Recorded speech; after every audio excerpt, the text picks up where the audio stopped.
Olá, começa agora mais uma edição do Giro Nordeste. Estamos em Salvador, na TVE Bahia. Você também pode acompanhar o programa nas emissoras parceiras em todos os estados da região Nordeste, em 2 estados do Sudeste, no Espírito Santo pela TV Educativa e em São Paulo pela TVT. E claro, por nossas redes sociais, YouTube, Facebook e Twitter. A nossa hashtag é Giro Nordeste. Sejam bem-vindas e bem-vindos. A convidada do programa de hoje é a representante do Unicef no Brasil, Florence Bauer. Ela está no cargo desde 2017 e vai falar com a gente sobre os direitos de crianças e adolescentes e outras questões. Eu sou o Juraci Santana, da TVE Bahia, e vão participar do programa de hoje em seus respectivos estados. Marcos Tomás, da empresa paraibana de comunicação. Bruno Cássio, da TV Universitária do Rio Grande do Norte. Leonardo Marinho, da TV Ceará. Josimar Paraíba, da TV Universitária de Recife, em Pernambuco, Marcos Saldanha, da Rádio Timbira, no Maranhão, e Selma Souza, da TV Aperipê, em Sergipe. Eu quero agradecer a todos pela participação. Vamos iniciar nossa rodada de perguntas aqui pela Bahia. Florence, eu quero agradecer a sua participação e nós iniciamos agora com uma pergunta. Olha só, as pesquisas mostram nos últimos anos um aumento da pobreza e da situação de fome das crianças no Brasil. Como o Unicef avalia essa mudança da realidade brasileira, que havia conseguido retirar milhares de crianças da situação de extrema pobreza e agora volta a ter este triste cenário em nosso país? Olá, primeiro agradecer pelo convite, é um prazer estar com vocês, estar com todos os outros jornalistas, é um prazer estar com todas as pessoas que estão vindo para a gente. Então, eu acho que o que é importante é olhar assim também numa série histórica e ver que desde que o Brasil adotou o Estatuto da Criança e Adolescente, que a nível internacional foi adotada a Convenção sobre os Direitos da Criança, houve avanços assim muito importantes em muitos desses indicadores. Na própria redução da pobreza, mas em outros indicadores também, na mortalidade infantil, por exemplo, o Brasil, inclusive, teve uma redução maior do que a média a nível global. Na questão da educação também, houve um aumento do acesso à educação que foi maior, assim, durante essas décadas, do que o progresso a nível global, que também foi significativo. Então, tem uma evolução, assim, diria importante, que relacionamos muito, inclusive, ao fato de reconhecer que as crianças e adolescentes têm direitos específicos de acordo com a Convenção Internacional e com o Estatuto da Criança e Adolescente, que acaba, inclusive, faz pouco de fazer 30 anos. Então, primeiro, esse panorama geral. Agora, nessa situação atual, o que a gente tem feito faz agora 1 ano e meio, 2 anos, é um estudo também sobre a pobreza multidimensional, porque é importante olhar a situação da infância através do olhar da pobreza monetária, mas também no conjunto dos indicadores que formam parte assim da pobreza, que incluem o acesso à educação, o acesso à saúde, o acesso à internet, o acesso à água e saneamento. Então, aquele estudo efetivamente mostra que tem um nível de pobreza assim que é alto, tinha assim, uma porcentagem considerando todas essas dimensões da pobreza, dava um percentual de 60%, 6 de cada 10 crianças que estão numa situação de pobreza com essas várias dimensões. O que a gente viu naquele momento que pesava, assim, eu uso o passado porque é baseado nos dados que mais recente, mas enfim, e antes da pandemia, inclusive. Então, o que esses dados mostram que as dimensões que pesam muito tem a questão água e saneamento, o acesso também à conectividade, acesso da educação, são algumas dessas dimensões. Então, é importante olhar a pobreza nesse aspecto. Inclusive, é interessante porque a própria dimensão do acesso à água e saneamento, que saiu como uma dimensão muito com desafios enormes, e está ainda mais gritante agora nessa situação de pandemia, inclusive, onde vemos quanto o acesso à água ele é fundamental para que as pessoas possam, inclusive, se protegerem contra a pandemia. Então, por isso, diria que a população das crianças e adolescentes, de maneira geral, ela sofre mais da pobreza do que a população em geral. Isso acontece no Brasil, não acontece só no Brasil. É uma tendência que a Unicef vê a nível global, e isso acontece aqui também. Obrigado, Florence. Eu quero lembrar você que está nos acompanhando que pode participar enviando sua pergunta nas nossas redes sociais. É só utilizar a hashtag Giro Nordeste lá no Twitter, no Facebook também. Facebook, Twitter e também no YouTube. E agora vamos a João Pessoa. Quero chamar Marcos Tomás, da empresa paraibana de comunicação.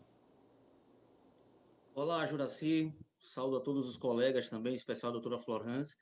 E eu vou me alinhar à pergunta do Juraci, porque foi apresentado alguns índices e alguma evolução nessas últimas décadas em relação ao trato com a criança na primeira infância no Brasil, mas a gente ainda tem números que nos colocam em perspectiva muito negativa mundialmente, né? Especialmente o trabalho infantil, né? A proteção contra a violência, contra a criança e tudo mais. E nessa gama de itens que envolvem as necessidades da criança, o que a senhora trata como essencial? Educação, condições sanitárias, essencial não, na verdade, como prioritário. Condições sanitárias, enfim, saúde, ou, na verdade, é indissociável, né? O que seria mais urgente para a criança no Brasil hoje? Sim, não, obrigada.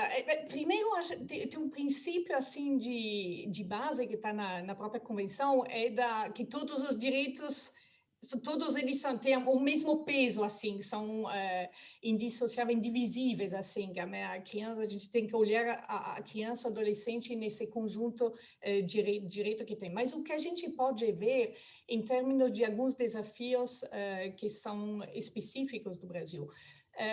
Um deles, mesmo agora estou me referindo, inclusive antes da pandemia, é a questão efetivamente da violência, em particular falando dos adolescentes que são vítimas de homicídios. Esse é um número que ele é bastante alto na região, na própria América Latina, é a região que tem a proporção maior de adolescentes que são vítimas de homicídios, e o Brasil é um dos países que tem esse maior número.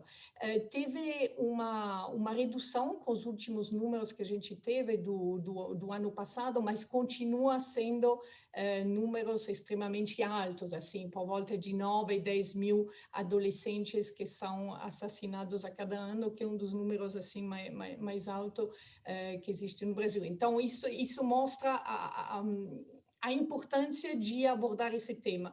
Também tem uma dimensão, não são qualquer um, a maioria desses adolescentes que são assassinados são meninos que moram em periferias, que são pobres, que são negros. A gente sabe muito bem quem é essa população. Então, esse seria um dos desafios muito específico e muito particular do Brasil. Um outro desafio é a questão da educação. Mesmo antes da pandemia, e depois a gente pode conversar mais do impacto da própria pandemia, mas mesmo antes, tinha 1,5 milhões de crianças e adolescentes que estavam fora da escola.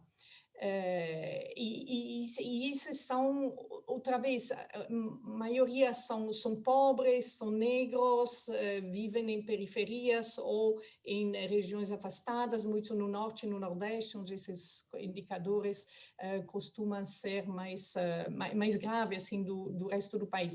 Então, apesar que em números absolutos, em porcentagem, o Brasil tinha alcançado o que a gente se refere às vezes como um acesso quase universal à educação, esse quase, num país do tamanho do Brasil, representa esse 1,5 milhões de crianças e adolescentes, que é um número muito significativo.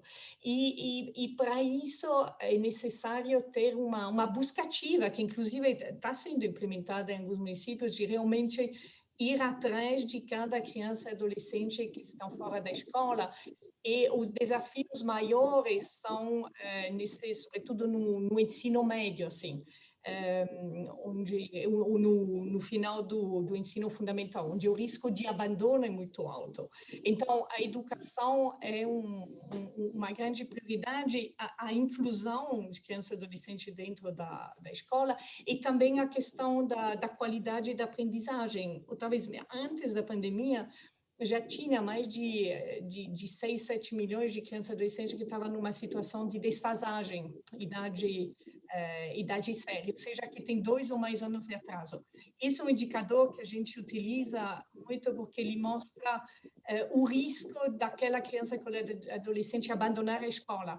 Ele mostra a forma como ele ou ela está conseguindo aprender dentro da escola. Então, essa dimensão de educação, ela claramente tem uma necessidade de priorizar. E com a pandemia, ainda muito mais, porque todas essas problemáticas vêm aumentando. E o terceiro, que talvez vou acrescentar aqui, é a questão, efetivamente, da água e do saneamento, que está com os desafios de acesso à água, talvez muito na região do norte, nos serviços, inclusive as escolas que sofrem desse acesso à água que está limitado em muitas das escolas, em particular pequenas escolas rurais, assim.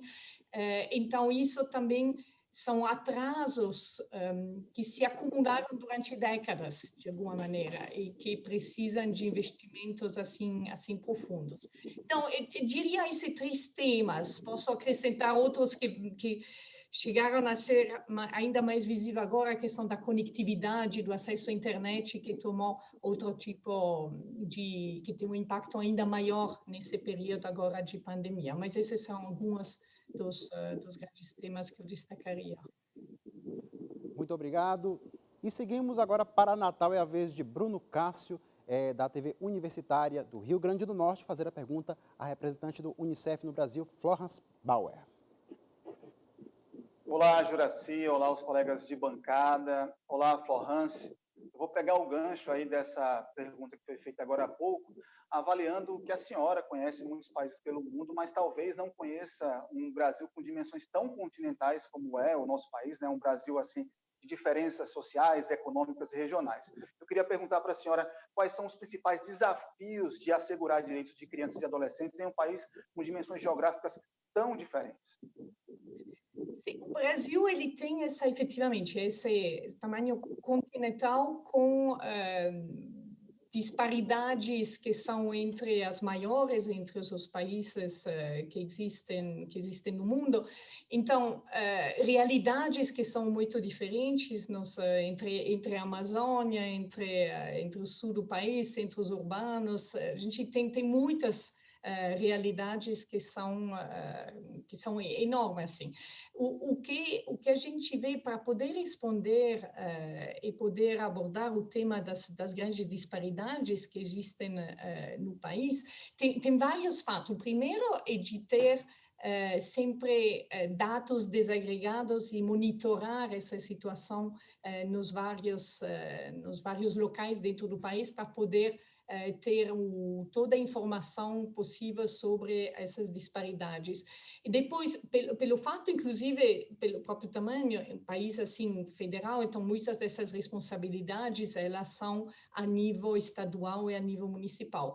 E é fundamental ter uma priorização das temáticas de criança e adolescência em cada um desses níveis do país, ou seja, tem no nível federal, no nível, obviamente, das políticas públicas que são nacionais, que são fundamentais, tem as leis que são, assim, também um impacto no país inteiro, os orçamentos que têm que ser alocados, mas depois tem uma responsabilidade bem importante a nível estadual e a nível do município, porque tem muitas das temáticas relacionadas com crianças e adolescentes que são baixa responsabilidade municipal, tanto muito no âmbito da educação, por exemplo, ou da saúde. Então, o município, e agora pensando também que a gente acaba de ter as eleições no país, os prefeitos vão ter esse enorme desafio, agora os novos prefeitos que estão continuando, de responder a esses desafios, que inclusive tudo se amplificou muito com a pandemia. O que a experiência mostra é que o investimento na infância, começando pela primeira infância, inclusive, é o melhor investimento que possa ser feito em termos de políticas públicas pelo retorno que ele tem. Ele tem um retorno em várias dimensões, obviamente relacionado com a questão dos direitos, relacionado à questão do desenvolvimento, mas também em termos econômicos. Tem vários estudos que mostram que para cada real, dólar, o que seja que investido na primeira infância vai ter um retorno de 7, 8 vezes, assim, depois em termos de menos necessidade de responder a problemáticas que nascem se você não investe nesses primeiros anos de vida. Então, o que eu vejo fundamental é essa priorização de crianças e adolescentes nos vários níveis de governança do país, para poder responder a esses grandes desafios. Tem uma questão racial que é importante, porque muitos dos indicadores, diria praticamente a grande maioria, são todos os indicadores relacionados com a infância, eles sempre são piores quando a gente aplica uma desagregação por raça. E então, aí também é fundamental ter políticas que buscam justamente reduzir essas disparidades, assim, realmente buscando ir atrás. Por exemplo, no próprio exemplo da busca ativa, é fundamental ir atrás dessas crianças e adolescentes que são justamente as mais vulneráveis, que estão fora da escola. Por isso que esse apelo, inclusive, aos municípios, aos novos prefeitos, para priorizar criança e adolescente. A gente acaba de finalizar essa edição do selo Unicef, que reconhece os municípios que mais avançaram em uma série de indicadores relacionados com educação, saúde e proteção, e eles mostram como, quando o município prioriza as crianças e adolescentes na sua gestão pública, você tem um impacto real que se traduz em números que são avanços na vida real, assim, concreta das crianças e das adolescentes e dos adolescentes. Então, é um conjunto que vai desde os orçamentos, as políticas, e a nível assim mais federal, baixando a todos os níveis de governança do país, com cada nível tendo um papel fundamental, inclusive os estados do próprio engajamento do Estado, dos governos estaduais e do município para priorizar as crianças e adolescentes. Muito obrigado, Florence, representante do Unicef aqui no Brasil. Obrigado mais uma vez. Quem está assistindo ao Giro Nordeste pode fazer perguntas e comentários nas nossas redes sociais, YouTube, Facebook e Twitter. E vamos seguir para Fortaleza, onde está Leonardo Marinho, da TV Ceará. Obrigado, Juraci. Florence, gostaria de saber, né, para quem não sabe, o selo Unicef nasceu primeiro aqui no estado, né, aqui no Ceará. Por isso, até eu acho que o estado possui aí ampla frente, né, em municípios reconhecidos, são 115 dos 184 municípios aqui do Ceará, 115 têm esse reconhecimento. Gostaria de saber por que o Ceará foi o primeiro estado a ser escolhido, a ter essa certificação, e também qual o impacto disso. Hoje a gente vê uma política voltada à primeira infância muito forte aqui no estado, inclusive sendo exportada para outros estados aqui vizinhos e até estados do Sudeste, copiando algumas ideias de políticas voltadas para essa primeira infância. Queria saber, então, por que o Ceará foi escolhido e o impacto disso nessas políticas voltadas para a primeira infância. Sim, é muito interessante essa história, inclusive, do selo, porque ela nasceu de uma iniciativa, efetivamente, 20 anos atrás. Ela nasceu no Ceará, eu não posso dizer que naquele momento foi uma opção que o Unicef queria fazer dentro do Estado, escolher, ou seja, foi um conjunto de circunstâncias pelo nosso próprio escritório, que já tinha na época no Ceará, junto com os parceiros do momento, tanto os governos estaduais, nasceu essa ideia de uma metodologia que possa acompanhar de perto os municípios, mobilizar os municípios para que priorizem crianças e adolescentes e acompanhar de perto, capacitando, dando metodologias e assim por diante. Então, nasceu essa ideia, se testou a ideia e depois de já de um ciclo, 2 ciclos, começaram a fazer avaliações e foi claro que o fato de ter essa metodologia do Selo Ceará se traduziu em progressos nos indicadores, ou seja, que os municípios que participam do selo progrediram mais do que os outros. E depois foi expandido no semiárido e depois, numa outra fase, foi na Amazônia. Aliás, inclusive, eu comecei no Unicef no Brasil 20 anos atrás. Depois eu fui para muitos outros países e acabei voltando para cá. Então, eu acompanhei essa parte inicial também. E, então, foi isso. Vendo que os números eram positivos, foi ampliado e agora cobre 18 estados. Nessa edição do CEDAW foram 1.900 municípios que participaram. Obviamente, o fato que o Ceará tem uma história tão longa teve um impacto profundo na própria gestão municipal e na própria gestão também do Estado, assim como um todo, onde existe uma priorização em criança e adolescente. Por isso, em muitos indicadores, inclusive relacionado com educação, assim, muitas iniciativas, como a questão da primeira infância, agora tem outras iniciativas que foram começadas, essa já mais recentemente, de colocar um enfoque na primeira infância dentro de posto de saúde, por exemplo, que foi introduzido esse tipo de iniciativa. Então, por isso que o Ceará, ele também teve, outra vez esse ano, o maior número, a maior proporção de municípios que ganharam selo. Então, o Ceará tem beneficiando, assim, diria, dessa história que está...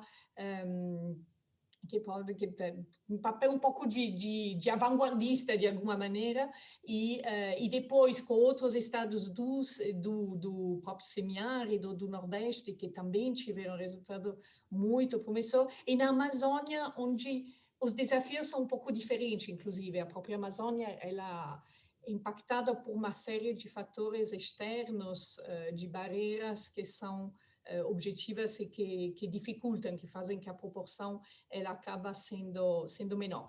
E a partir daí, então, o CRH relacionado com isso, com o fato de priorizar as crianças e adolescentes na sua gestão pública, efetivamente priorizam muito a primeira infância. E sempre tem um papel assim um pouco, diria, de alguma maneira, vanguardista em algumas dessas iniciativas de cuidado, de cuidado para na primeira infância para o desenvolvimento tanto cognitivo, mas também com as outras dimensões social, psicológico, emocional das crianças, buscando oferecer todos esses cuidados para essas crianças. Então, a gente pode parabenizar todos os municípios que foram certificados, são 431 no semiárido e na Amazônia, mas reconhecendo, acho um destaque importante, inclusive, para o estado do Ceará, mas também para todos os outros, pelos esforços que fizeram. Obrigado mais uma vez e vamos girar, temos muitos assuntos para conversar com a representante do Unicef no Brasil, Florence Bauer. A gente segue para Pernambuco, quero chamar Josimar Paraíba, da TV Universitária de Recife. Olá, doutora Florence. Olá, Juraci, colegas de batente. Doutora, eu perguntaria a vacinação. A vacinação contra o coronavírus é a ação de saúde mais discutida em todo o mundo hoje, não é isso? Além da falta da própria vacina, que já é uma questão, esse problema também engloba a falta de seringa, falta de profissionais, de equipamento de proteção, problema de logística, necessidade de distanciamento. São vários problemas na execução dessa vacinação.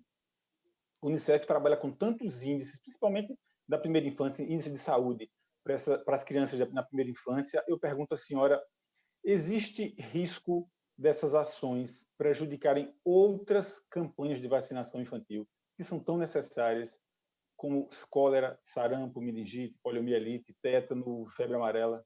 O que a senhora me diria? Sim, não, obrigada por isso, porque é uma preocupação que a gente tem, independentemente da situação do Covid,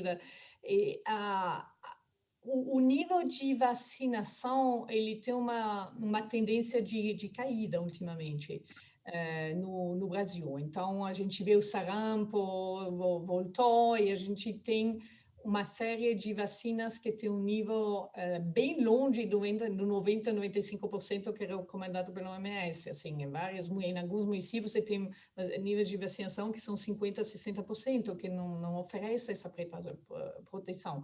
Então, essa é uma preocupação real. Ela, inclusive, aumentou ainda mais com a pandemia, porque pela questão do lockdown, a preocupação, as pessoas levaram menos as crianças para ser vacinadas. Então, a gente já tem indicações, não tem os números assim, definitivos do ano, obviamente, mas a indicação é que esses níveis de vacinação são muito baixos, insuficientes. Então, o que vai ser efetivamente necessário, independentemente da vacina contra a Covid, a gente não pode ser um ou outro. É fundamental continuar com essas vacinas contra todas essas doenças assim infantis que foram mencionadas. O problema também é a gente tem que lembrar da importância da vacina. A vacina dessas doenças assim, poliomielite, etc., ela sofre às vezes das consequências do próprio êxito. Porque as pessoas, pelo fato que o nível de imunização foram muito altos, as pessoas passaram a não ver essas doenças. Quem viu recentemente alguém doente de poliomielite, assim? Por sorte, houve uma diminuição importante, mas pelo fato que as pessoas veem menos esse tipo de doença, elas acabam diminuir e às vezes não se dar conta da gravidade desse tipo de doenças, se elas voltam, e tem países onde a poliomielite volta, inclusive, que tem um efeito tão profundo nas pessoas.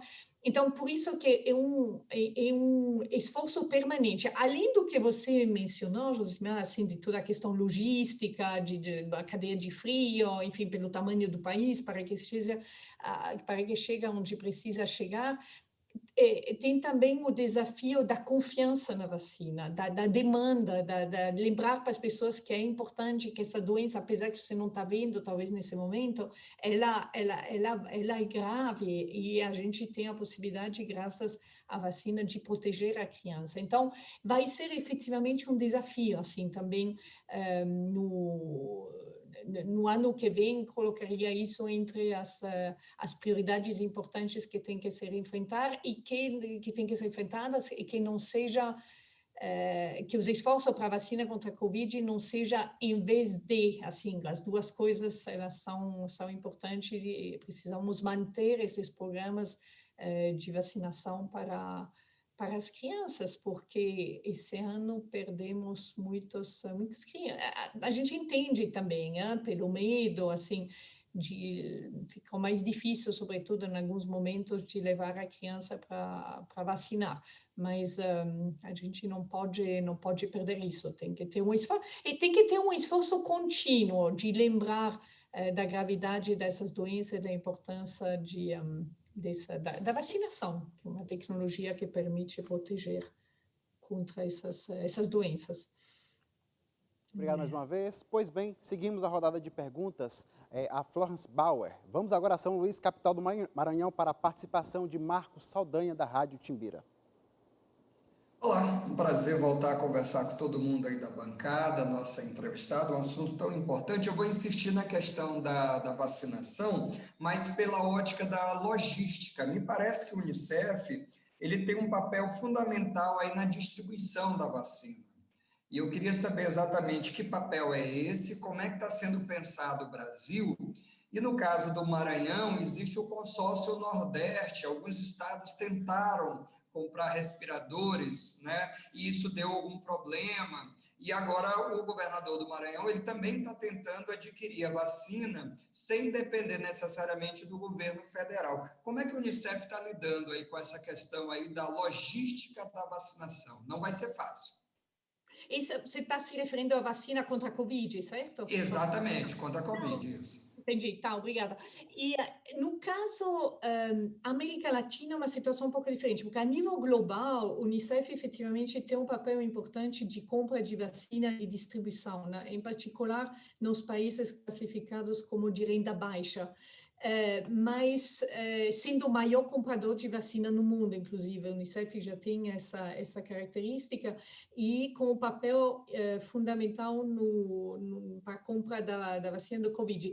Na América Latina, em particular no Brasil, a organização é diferente entre a ONU e mais a Organização Pan-Americana de Saúde, assim, que assumem essa parte, são responsáveis pela parte de logística e de apoio ao governo para a compra da vacina. A Unicef não está entrando nessa temática aqui no Brasil.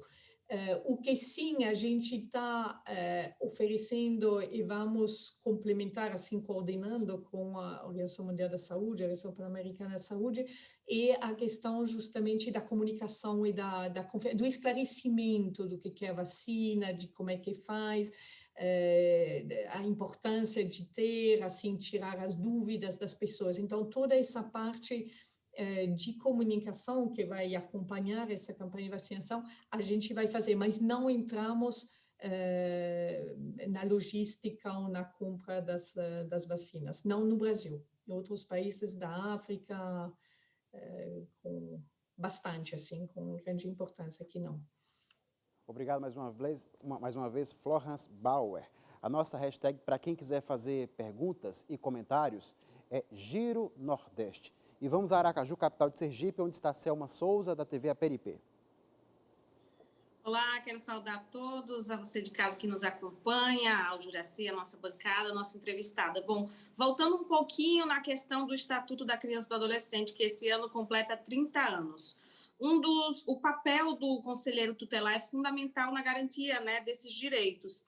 Mas a gente observa que a participação popular, nesse momento de eleger esses conselheiros, ainda é tímida. Eu queria saber de você como fortalecer a participação, né, popular e também esse engajamento.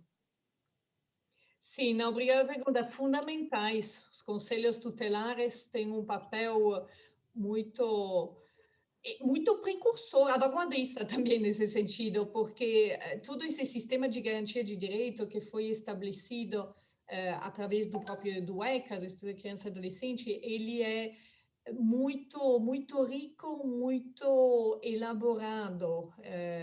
Por isso a gente sempre fala que o Brasil foi um dos países que teve uma adaptação da Convenção Internacional de Direitos das Crianças das mais sofisticadas, de alguma maneira. E esse sistema de garantia de direito que foi estabelecido, ele é um componente disso. Então, nesse âmbito, os conselhos tutelares efetivamente têm esse papel importante, mas eles precisam ser fortalecidos. Assim, todas as pesquisas sempre mostram da responsabilidade que eles têm, do papel que eles cumprem, mas do papel que eles poderiam cumprir ainda muito mais. E acho que é uma questão de sensibilização também da população, de esclarecimento do papel dos conselhos tutelares. Acho que falta também uma compreensão, às vezes, entre parte da população, do papel que os conselhos têm. Tem uma questão de recursos, eles precisam de recursos humanos, muitas vezes falta recursos humanos, e quando precisa de uma capacitação a ser regular sobre os temas que eles têm que tratar, que são complexos, precisa de recursos financeiros também para poder responder à complexidade, assim, às violações a gente sabe que as violações dos direitos de crianças e adolescentes são muito amplas, assim, e cada caso precisa de um trabalho muito profundo para poder responder a esse caso particular. Então, eu vejo uma necessidade de fortalecer, de capacitar, inclusive era uma das ações dentro do próprio selo Unicef, faz parte dessas ações que foram feitas no âmbito dos municípios de capacitação dos conselheiros para poder fortalecer suas competências e poder responder da melhor maneira possível. É uma forma, inclusive, de prevenir violações de direitos, como a própria violência doméstica, outros tipos de violações. Então, realmente tem uma necessidade de valorizar, sensibilizar, informar e fortalecer, diria, os conselhos tutelares. E é hora da participação do público do Giro Nordeste. Ivone Santos, de Presidente Jânio Quadros, interior da Bahia, está assistindo pelo YouTube e enviou a seguinte pergunta a Florence Bauer. Qual o papel do Unicef diante de um tema tão debatido que é o racismo? Obrigada. Esse é diria, um tema que está na base e como uma causa subjacente de todas as violações de direitos, praticamente, que a gente vê. A gente sempre busca, como primeiro aspecto, e quando na medida do possível, sempre ter dados desagregados, justamente para mostrar essa disparidade racial que existe em todos os indicadores. Como eu falei, que toca a maioria das crianças e adolescentes que estão fora da escola são negros ou pardos, os adolescentes que são assassinados são assim, mas a grande maioria são negros e pardos, e a pobreza, o impacto que a pandemia está tendo agora na população, nas crianças e adolescentes também tem uma dimensão de racismo. Ou seja, o primeiro aspecto é de nunca deixar de mostrar essa evidência que mostra que atrás dessas grandes disparidades. E tem desafios muito profundos, assim, por exemplo, se o tema dos homicídios da população negra e parda tem uma naturalização. A gente tem são números espantosos, assim, entre 25 e 30 por dia, assim, que são assassinados, que já não é notícia. E não é notícia, sobretudo, quando é um menino negro ou pardo, pobre, de uma periferia. Já não é notícia. Se for outra característica racial, já é mais notícia. Então, a gente trabalha esse conceito, inclusive nos nossos meios sociais, não é coincidência, é racismo. Ou seja, muitos desses acontecimentos assim mediáticos que foram mediatizados recentemente, que a gente viu, tem essa dimensão racial que não é coincidência. A gente tem uma rede, o Unicef trabalha dentro dos municípios. Apoiamos também a formação de núcleos de adolescentes, líderes adolescentes. Uma rede de 30 mil adolescentes nesses 1.900 municípios com os quais estamos muito em contato. E tem uma população, assim, muito importante, negra e parda. E além desses indicadores que a gente vê, a gente escuta com eles o tempo inteiro, assim,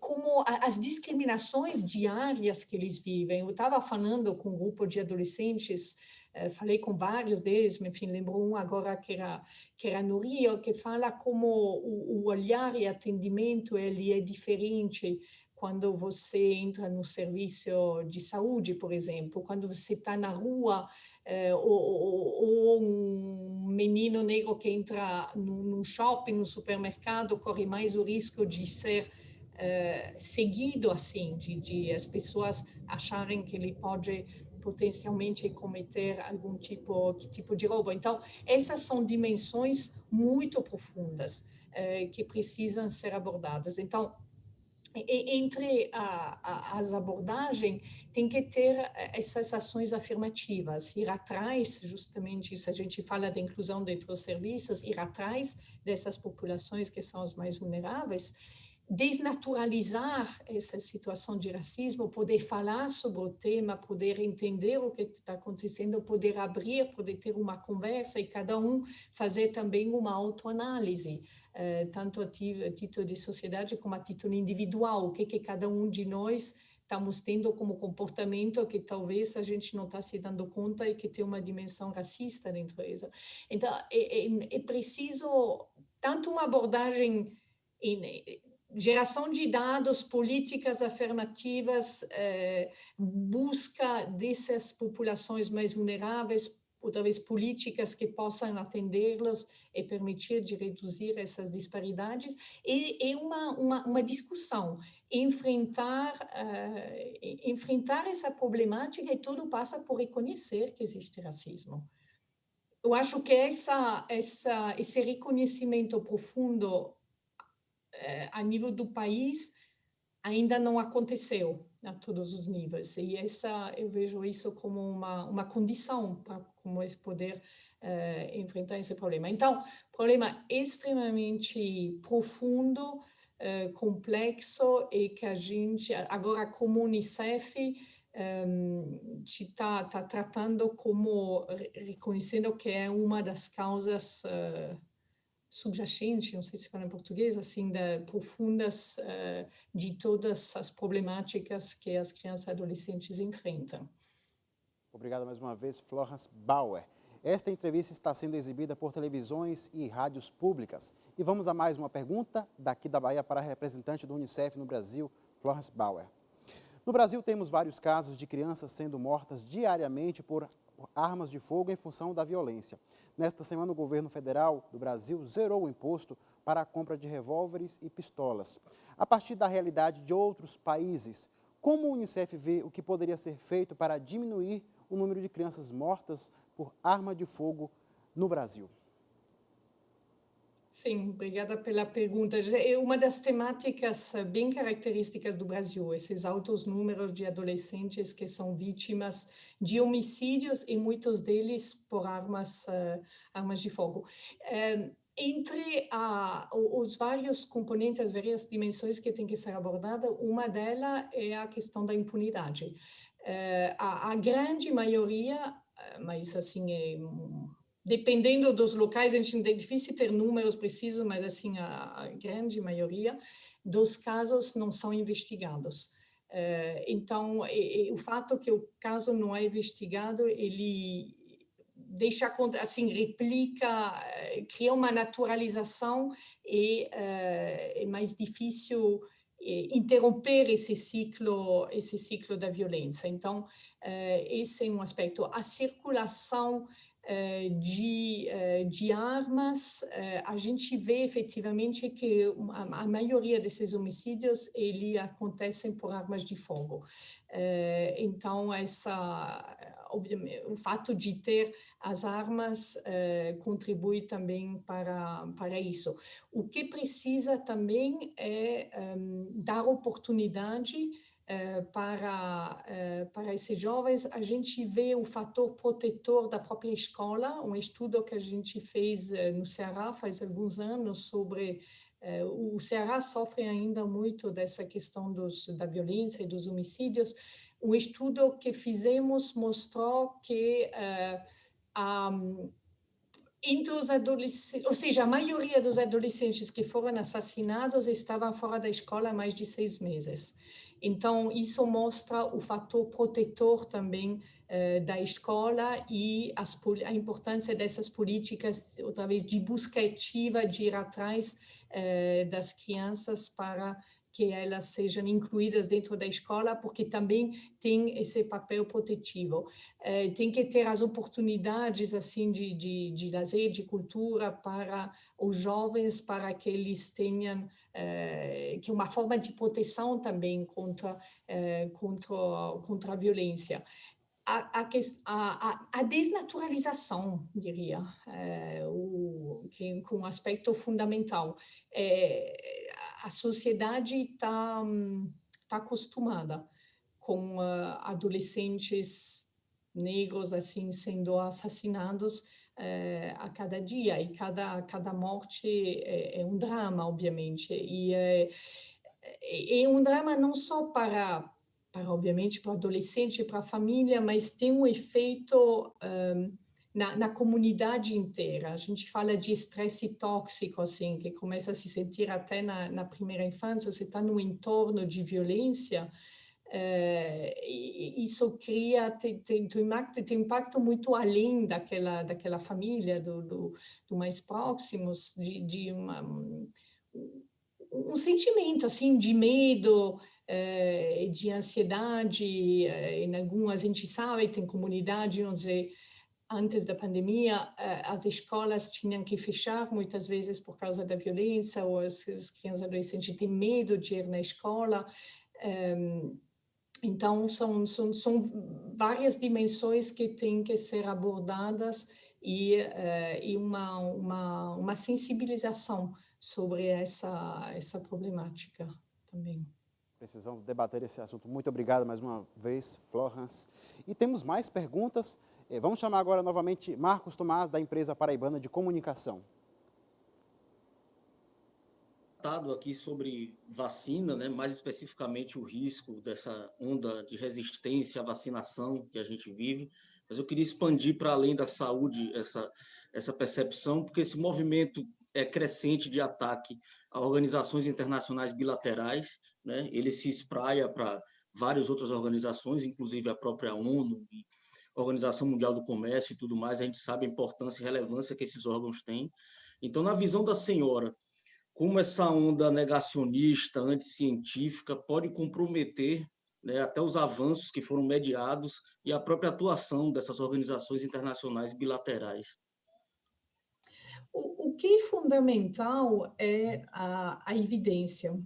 Assim, as organizações internacionais, elas buscam, a Organização Mundial da Saúde, Unicef, enfim, todos os órgãos da ONU e outras, sempre busca basar tudo na questão da evidência.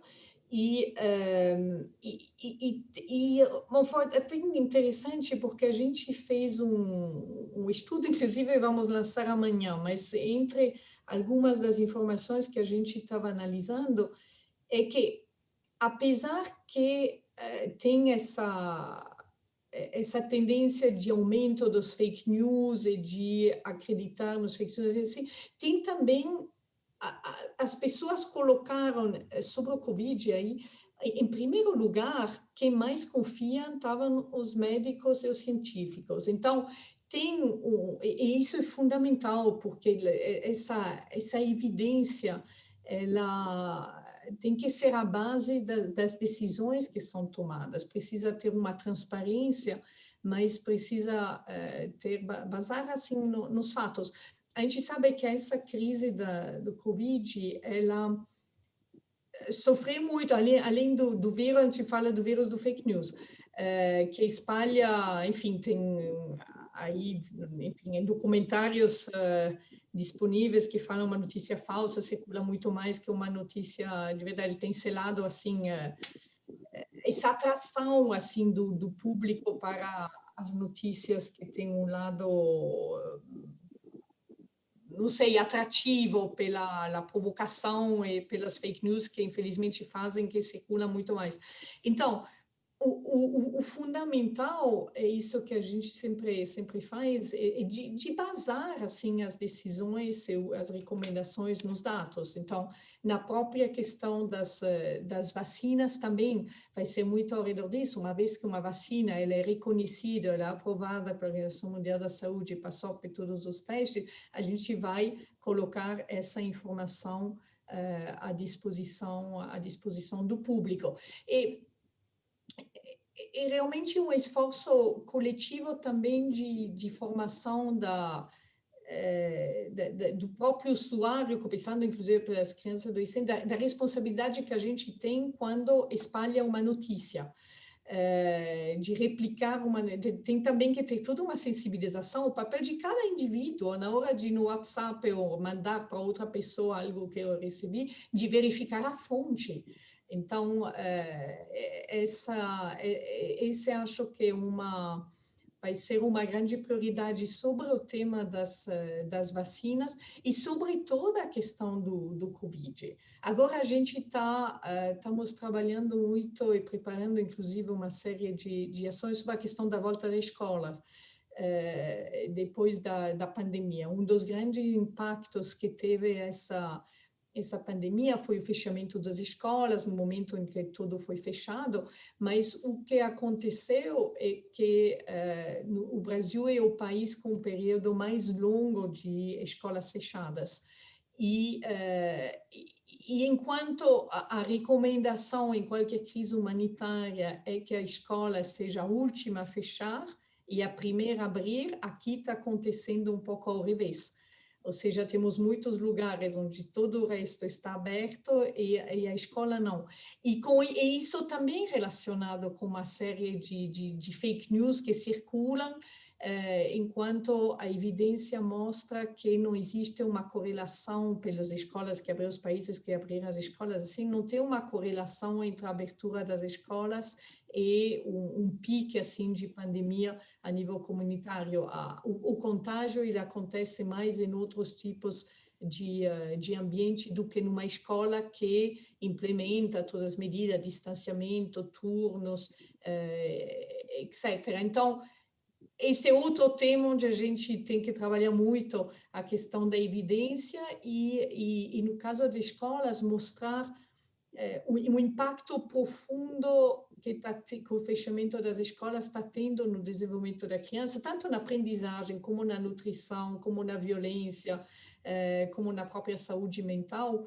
E isso são elementos que têm um impacto muito profundo, assim, que vai afetar o desenvolvimento das crianças a longo prazo e que a gente vê um risco de perder uma geração, assim, por causa dessa situação. Então, aí também vamos ter que trabalhar muito essas evidências para mostrar o benefício da abertura das escolas comparado com o risco. Obrigado mais uma vez. E seguimos com mais questões para a representante do Unicef no Brasil, Florence Bauer. Quem está acompanhando o Giro Nordeste pode fazer comentários nas nossas redes sociais, YouTube, Facebook e Twitter. E vamos falar mais uma vez com Bruno Cássio, da TV Universitária do Rio Grande do Norte. Florence, eu acompanhei essa semana o anúncio do selo Unicef. Primeiro, parabéns pelo evento virtual. E aí eu pude fazer uma conta rápida em relação aos municípios aqui do Rio Grande do Norte.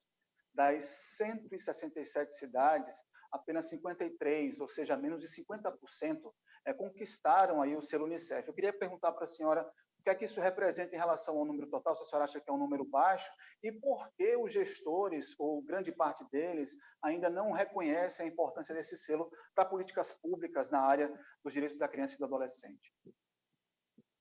Sim, eu estava olhando os números aqui, a participação foi no Rio Grande do Norte de 34%, assim, em relação ao número total, que é já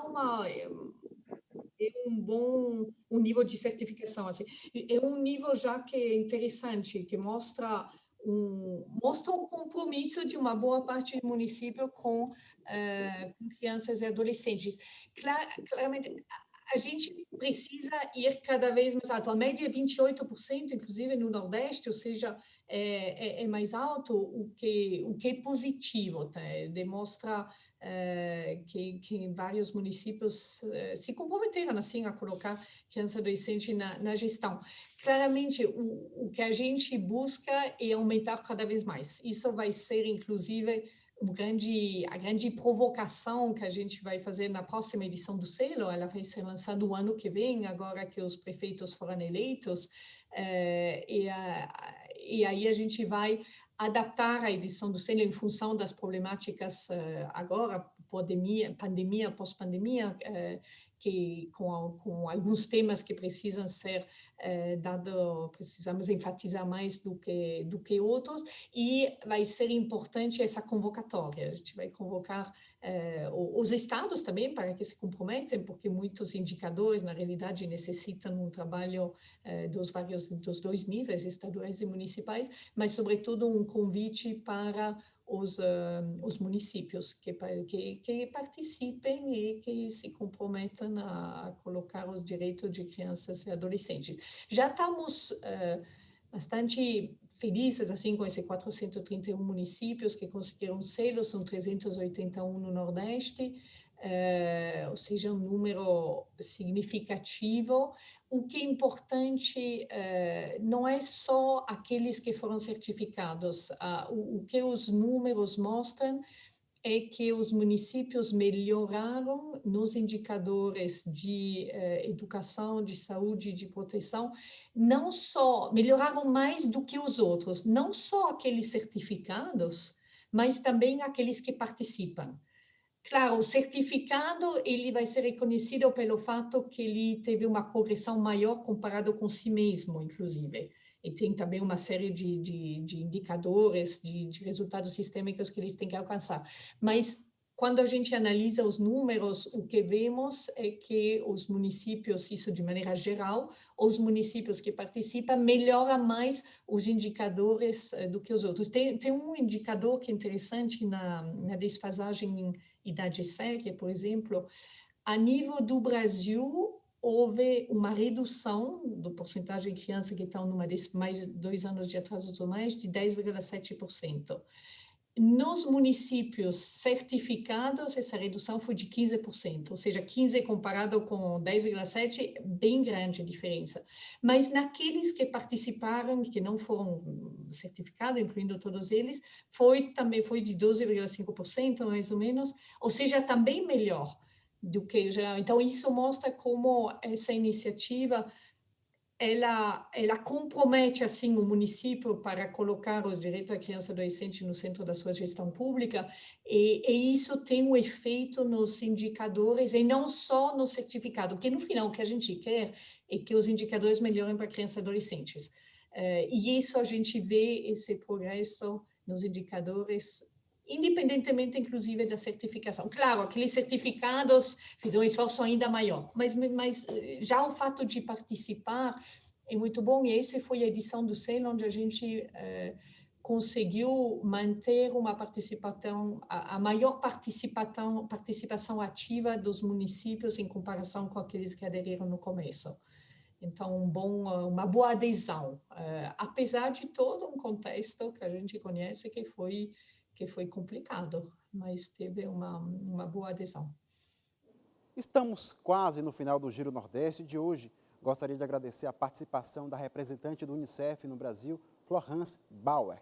Florence, nós temos aí 1 minuto para as suas considerações finais. Fique à vontade.